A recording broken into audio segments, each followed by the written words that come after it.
Hello and welcome to Let's Talk Sport. And in this video, we are going to react at England beating Belgium. Now they've beaten the world number one team in the world. So what does that mean? Are they the best team in the world?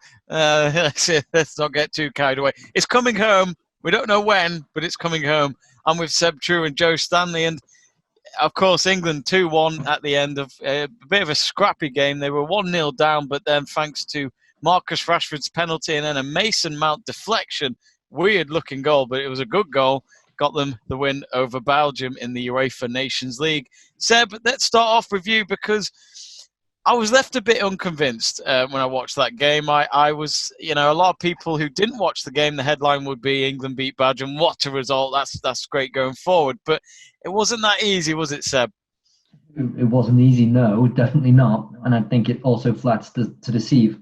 Firstly, England getting the win.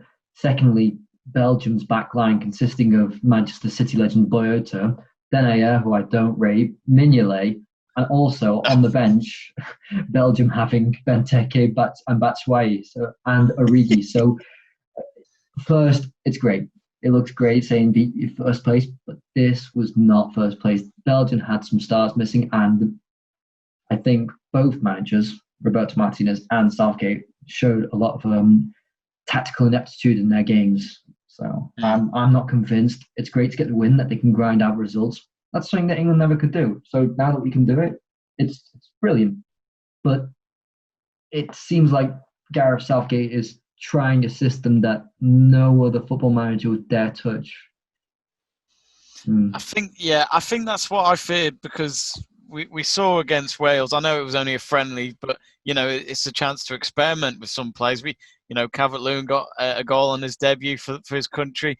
Of course, Connor Cody did brilliantly in his debut game, I thought as well. So, but then Grealish did well. So he's got such a headache right now, hasn't he, Joe? Where he's got so many good players on paper, which England have had in the past, but how do you deal with it? I mean, for me, Grealish, I would have started against Belgium for what he did against Wales and what he's done for Villa so far this season. What do you think, Joe? It's always a good thing to have strength in depth, and that's something that England had lacked after, say, 2006 World Cup. Yeah. Obviously, we had a good squad, and then it seemed to peter out, and we ended up having the likes of David Bentley involved, who was a half-decent player, but he wasn't the next David Beckham as touted. And then, obviously, the England squad's been neither here nor there. I wouldn't even say that the 2018 World Cup squad was that impressive, to be honest. I know they made the semi-finals, but let's be honest, it wasn't the hardest of routes to the semis, was it? No. But yeah, it's a strange one. And Jack Grealish had a good start to the season. I think he's a quality player. I don't think he'll be at Aston Villa next season if he continues this form. And I don't think countries are taking the Nations League that seriously. And to be honest, don't blame him. It's just glorified friendlies, to be honest. Yeah. And I think Southgate's using that as a way to experiment for the sides for the Euros next summer. I mean, you said it with the whole fact of it being a Nations League. You couldn't have said it better. Glorified friendlies tournament. But Seb, I mean, when you look at Gareth Southgate, I look at that World Cup. I keep looking back at it, and during that World Cup, I was very drunk most of the time watching England when we're winning games at a World Cup. But the true reality is we lost to Belgium twice. The only real teams we beat were Sweden and Colombia on penalties, which was going to go either way.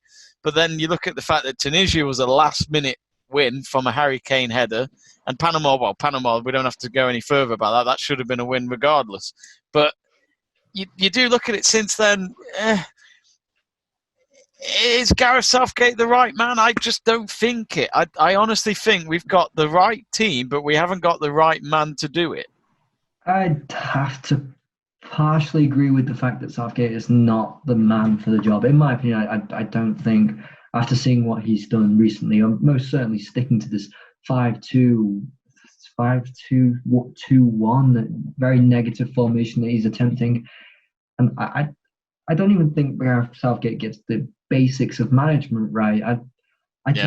For instance, if yesterday he were to try and rest players because I guess he was resting Kane, but Kane actually asked to be rested in the end.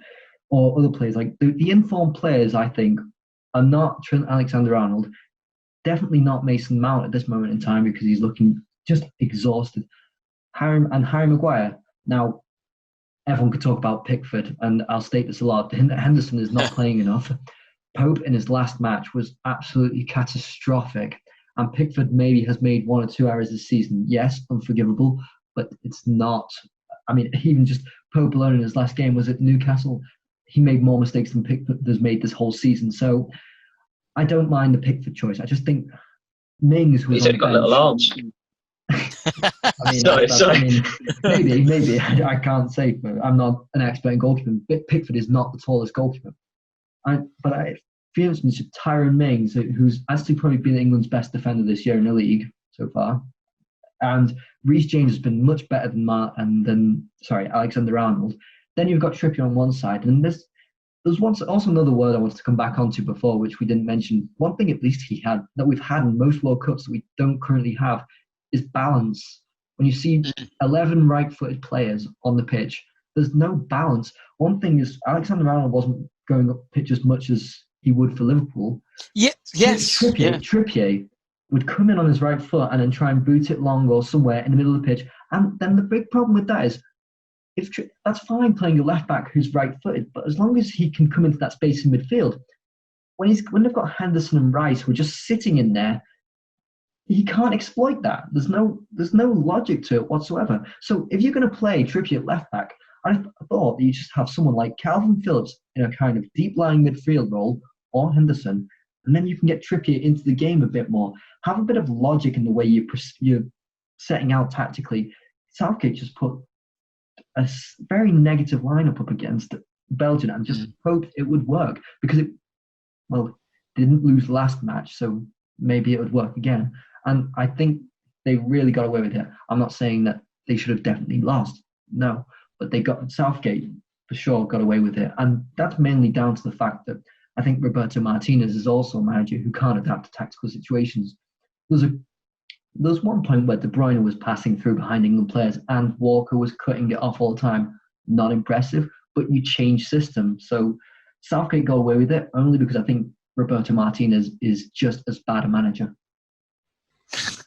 I mean, from what Seb has said there, Joe, what do you think about this? You know, I've said it before, I'll say it again. England have potential with this squad, and even Kevin De Bruyne said earlier before the match that he believes that this is an England team that could win the next Euros and the World Cup. Okay, of course I'm going to get excited. You're going to get excited about that, but they've got to get it right in every formation, every squad, every player that they've got to get everything right to make it happen.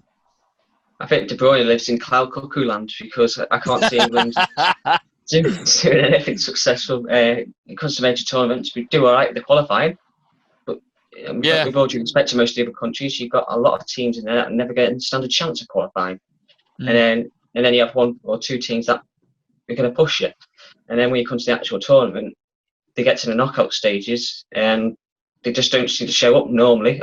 With 2018 being the exception because of how. Well, obviously, we were lucky against Colombia in one aspect. Okay, we won the penalty shootout, but in that game we were awful. We were simply awful. Looking back on it, taking my St George's glasses off, and I don't know. With England, you said about Jordan Henderson and Declan Rice both playing a holding role. Why not just play one of them in the holding role? Henderson is versatile enough to play as an attacking player as well. Just play him a bit more forward, give him a bit of freedom if you're going to do that. Can I point out? Can I point out as well, you mentioned Declan Rice. I don't know about you, Seb, but I thought Declan Rice was not great yesterday. First off, I thought he wasn't there. He wasn't there at all. He was okay. But one thing that I stress out when I watch Declan Rice, because on a yellow card, he will still take those risks of challenges. And I genuinely like Declan Rice. I think he's got potential to do something good with his career.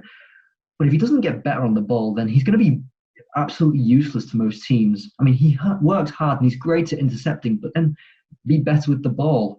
And it's even worse when he's with Henderson trying to sit in a 6 role next to him. I like Declan Rice, but I don't think he's good enough currently to start for a team that's going to win a championship like this. Yeah. But as I said, if in a tournament with VAR, he could easily get red cards, and I think he's always lucky in most matches anyway because he probably is just a very nice person that he doesn't get more cautions. Joe, before we wrap up, of course, we've got Denmark next in the Nations League. As you said before, a friendly, really, a glorified friendly. If you were Southgate, who'd you start? Is there? I mean, you don't have to say the whole squad, but is there certain players that you think deserve a starting lineup? For example, I mentioned Jack Grealish. What do you think? Grealish and Cody, they've impressed. Yes. I know it was with all due respect to Wales, it was like a half. Wales are a half decent side. They're not obviously not to the quality of England, Belgium, etc. And they were missing Bale and Ramsey, but still he put in a solid performance at the back and even got his first England goal and showed the leadership quality when he had the armband for was it about 15, 20 minutes. So he did well. I've been impressed with Calvert-Lewin at Everton this season, which is painful as a Liverpool fan to watch Everton doing well. I look forward to this weekend, Joe. That's all I'm saying. But I was very impressed with Calvert-Lewin in the 2 games. He causes problems for all defenders. He's got pace, so he can make those runs behind. I was talking to an Everton fan the other day, and I was saying they seem to have worked on the basics with him well, just getting in the box and making yourself available in those areas. He's previously at Everton, he wasn't picking up rebounds, he wasn't making those runs in behind the defenders, finding the gap, getting in down the channel. He was sticking down wide, and now with club and country, he's getting in the box and he's getting in that area. And you saw that with his goal against Wales on Thursday night. Thursday night. Yeah. I think it was Wednesday. I think there's one thing important about. I mean, Southgate's got to think about who he's playing. For instance, Rashford. I don't know whether you can play well with a Calvert-Lewin. I mean, Rashford relies a lot on Martial being very tricky and 1-2s going into the box. Calvert-Lewin's not that same player. He'll feed off chances to go in the box, and he didn't get enough yesterday. And that's probably because Trent wasn't as adventurous as he usually is. But then it's crying out for Grealish to play next to Calvert-Lewin. It's absolutely. I can't see anything more obvious. You put Grealish with Calvert-Lewin, and that would just any defender should fear that front line. I'd go back to the defence, and I think Eric Dyer actually deserved to start out. If there were 3 English centre-backs to play, I'd probably say Dyer, Cody and Mings at the moment. So I wouldn't argue that with Southgate. I just want to see a left-footed player at left wing-back. I don't want this Trippier experiment to go on. If you're going to play Trippier, put him on the right. And I also want to see Reece James start, though, and not Trippier. But I just need to understand what Gareth Southgate is thinking, and I think a lot of players should be starting rather than the ones that were yesterday. I still, though, would probably have Pickford in goal. I mean, anyone can debate me on that. I mean, either way, you've got a banging headache, Seb, just speaking. I can't imagine what Gareth Southgate is going through right now in the England camp. But, of course, just a very quick one, Seb. Predictions against Denmark, how do you think it's going to go? Considering how Denmark played, they don't. I don't think they can cause problems like Belgium should have yesterday. So I think it should be easy, about 2-0. I don't think England are going to push it that much, knowing the Premier League fixtures are coming up on the weekend. So I think a 2-0 kind of comfortable victory and that's not biased. I just genuinely think that. Joe, what do you think? I think considering we drew 0-0 away to them when we were lacklustre away from home, I'm really impressed that one. I'm going to go for a draw.